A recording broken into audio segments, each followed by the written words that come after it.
Benim ismim Hasan Eşki. 57 yaşındayım. Çekmeceliyim. Doğma büyüme Hatay Defne Çekmece mahallesindenim. Benim mahallem, hayatım burada geçmiş. 25 sene Arabistan'da çalıştım. Bir ev sahibi, bir iş yeri sahibi olabilmek için. Kurban olduğum Allah, Cenab-ı Allah'ın verdiği bu afet çok şükür bizi malımızla sınadı, canımızla sınamadı. Benim 3 çocuğum var, 2 üniversiteli, 1 lise 2'li çocuğum var, 2 kızım üniversitede. Biz 5 kardeşiz, 4 kardeşin evi gitti, babamın da evi gitti. Babam 82 yaşında, yaşlı bir insan. Evin dışında çıkmıyor. İş yerim de gitti, aynı binada, şu anda size gösteririm, şu binada benim iş yerim ve evim aynı anda ikisi de gitmiş, ağır hasarlı. Hiçbir şey çıkaramadık. Dükkanımız vardı. %50'si zaten depremden gitmiş. Gerisini yağmalamaya çalışmışlar, yağmalamışlar. Kurtarabildiğimiz.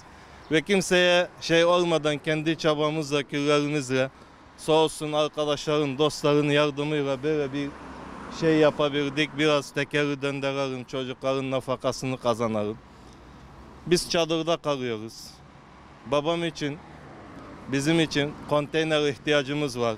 Yardımsever, sesimizi duymak isteyen, yardım etmek isteyen vatandaşlarımıza hayır sahibinde Allah razı olsun. Ben iş yerini alabilmek için kredi aldım esnaf kefaretten. İşletme kredisi de aldım. Şu anda iş yerimiz ve evimiz gitti. Bu kredileri ödeyebilmek için yani çok güç lazım. Bir tek bizim hani barınma açısından konteyner ihtiyacımız var. Nerede kalıyorsun şu anda? Babamın yıkık bir evi var. Şöyle küçük bir baraka var. Orada toplanmışız etrafında. Kalıyoruz. Babam başka yerde kalmak istemiyor. Babamı da bırak. Ben, eşim, çocuklarım, kaynanam girdi. Ben babamın yanında. Her bölünmüşüz. 40 gündür, 42 gündür biz bölünmüşüz. Parçalanmışız evimiz gibi.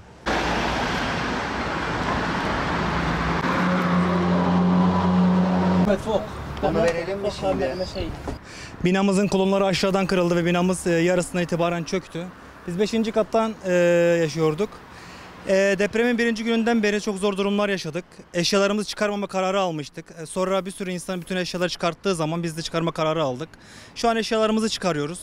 Çünkü kimse bize yardım etmedi. Ne hükümet nezdinde, ne belediye nezdinde, ne diğer kurumlar nezdinde. Evet, yatırılan 10 bin lira var. 10 bin lira Türkiye koşullarında neye yeter siz daha iyi bilirsiniz artık. Malzemelerimiz de zarar görmüş. İçeride bir sürü daha zarar gören malzemelerimiz var. Beyaz eşyalarımız var. Onları bıraktık, olduğu gibi bıraktık. Çok özel eşyalarımızı aldık. Beyaz eşya kısmından, biraz mobilya aksamından.